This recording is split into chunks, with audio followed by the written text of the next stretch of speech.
নমস্কার, কেমন আছেন সবাই? আমার চ্যানেলে স্বাগত জানাই। আজ শনিবার, এখন বাজে রাত 9টা। আর এখন রেডি হয়েছি আমার এক বান্ধবীর বাড়ি নেমন্তন্ন যাব বলে। ওদের বাড়িতে আজকে হচ্ছে কালী পুজো, সেই জন্য নেমন্তন্ন করে গিয়েছিল, যাব সেখানে। আর সন্ধ্যে থেকে যায়নি, কেন বাবু পড়তে গিয়েছিল, ওর কোচিংয়ে পড়া ছিল বলে ওর জন্য ওয়েট করছিলাম। ও সবে মাত্র এসেছে, এখন হাত পা ধুতে গেছে। আর আপনাদের দাদা গেছে ফুলমালা কিনতে, ফুলমালা সন্দেশটা আনলেই বেরিয়ে যাব। তো চলুন আমিও ধূপবাতিটা কিনে নিয়ে আসি, তারপর বেরোবো। এই যে ধূপবাতি কিনে নিয়ে চলে এলাম। এই ধূপটা কিনেছি 1 2 3, এই গন্ধটা বেশ আমার ভালো লাগে, তো এই ধূপটাই নিয়েছি। চলুন আর দেরি করবো না, 9:30 বেজে গেল। চাদরটা গায়ে দিয়ে নিই। শীতকালে তো যাওয়ার হলে এই এক সমস্যা, চাদরটা তো জড়াতে হবে। এই যে ফুল ধূপবাতি, আর এখানে নিয়েছি পুজোর গিফট। চলুন বেরিয়ে যাই।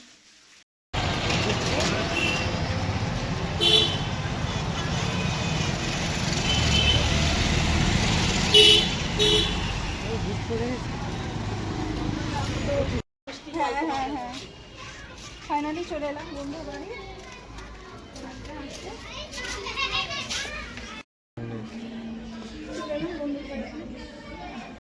পড়তে গিয়েছিল তো ওই জন্যে। হ্যাঁ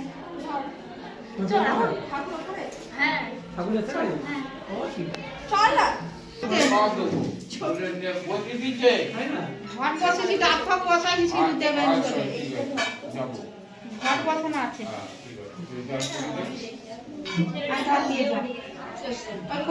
বেশি করে তেল ঢেলে দিয়ে জেলে দেবে। ওরা আসছে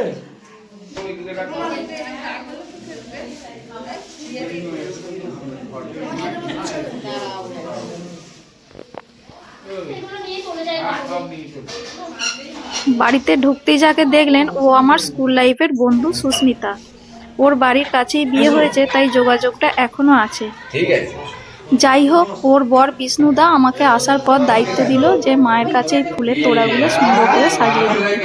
আমি তাই সুতো হাতে নিয়ে এখন বসে ওই ফুলের তোড়াগুলোকে মায়ের পায়ের কাছে সাজিয়ে দিচ্ছি। পুজো এখনো শুরু হয়নি, পুজো হতে দেরি আছে, সবে ঠাকুরমশাই এসেছে আর আমরা এখানে পঞ্চপ্রদীপ সাজাচ্ছি। এই পুজোটা করার কারণ হলো বিষ্ণুদার নামে মানত করা ছিল, সেই জন্য মাকে বাড়িতে এনে পুজোটা দিচ্ছে।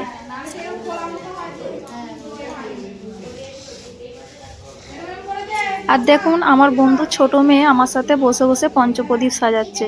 আমি ওদেরকে দেখিয়ে দিচ্ছি কেমন করে পোলতেগুলো পাকাতে হবে, কারণ দুষ্টুমি করছিল বলে ওদেরকে নিয়ে আমিও বসে পড়েছি পঞ্চপ্রদীপ সাজাতে।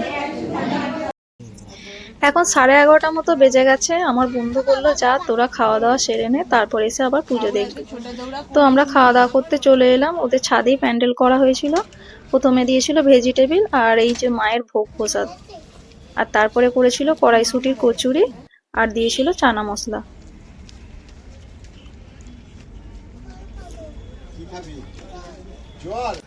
তারপরে দিয়েছিল আলুর দম, আর তারপর ব্যাস চাটনি পাঁপড় মিষ্টি, যেরকম হয় আর কি অনুষ্ঠানে, সেই রকমই করেছে।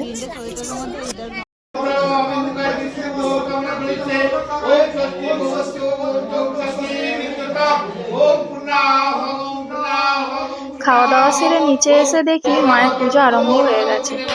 আবার এসে একটু বসলাম মায়ের পুজোটা দেখার জন্য।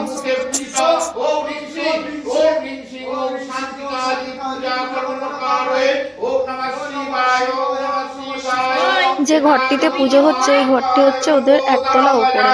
এই ঘরগুলো নতুন করেছে তো, তাই রংগুলো এত সুন্দর দিয়েছে, কি ভালো লাগছে।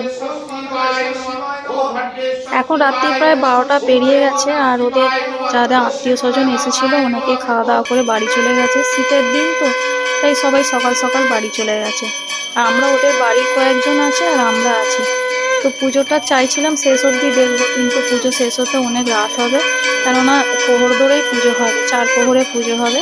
সবে 1 প্রহরে পুজো কমপ্লিট হয়েছে, আর আমরা একটু বসে গেলাম যে পুজোটা আর একটু দেখে, একটু আরতি দেখে তারপর যাব। সাধারণত অনেকে মানসিকের পুজো করলে রক্ষাকালী আনে, কিন্তু এদের শান্তিকালী নিয়েছিল। ওদের ঠাকুর সঙ্গে সঙ্গে বিসর্জন সকালে হবে না, 1 দিন 2 দিন রেখে তারপর বিসর্জন হবে। আর ওইদিকে আমি আর একটা কাজ সেরে দিচ্ছিলাম, যে 28টা প্রদীপ জ্বালানো হয়, সেই 28টা প্রদীপ আমি ওইদিকে বসে বসে সাজাচ্ছিলাম।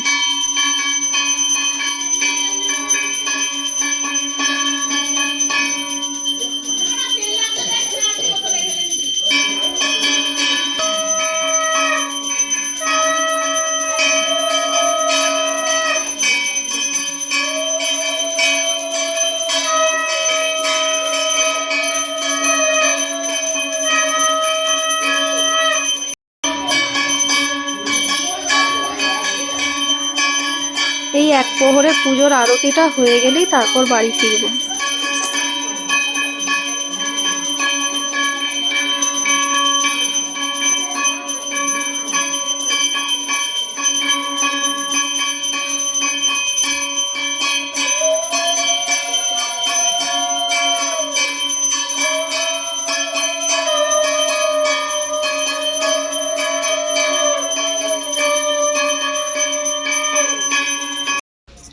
এখন রাত 1টা বেজে গেছে, এক প্রহরের পুজো দেখে বাড়ি ফিরছি। চলুন আজকের ভিডিওটা তাহলে এখানেই শেষ করছি। দেখা হবে পরের ব্লগে। যদি এই ভিডিও আপনাদের ভালো লাগে অবশ্যই লাইক শেয়ার করবেন এবং আমার পাশে থাকার জন্য সাবস্ক্রাইব করে দেবেন।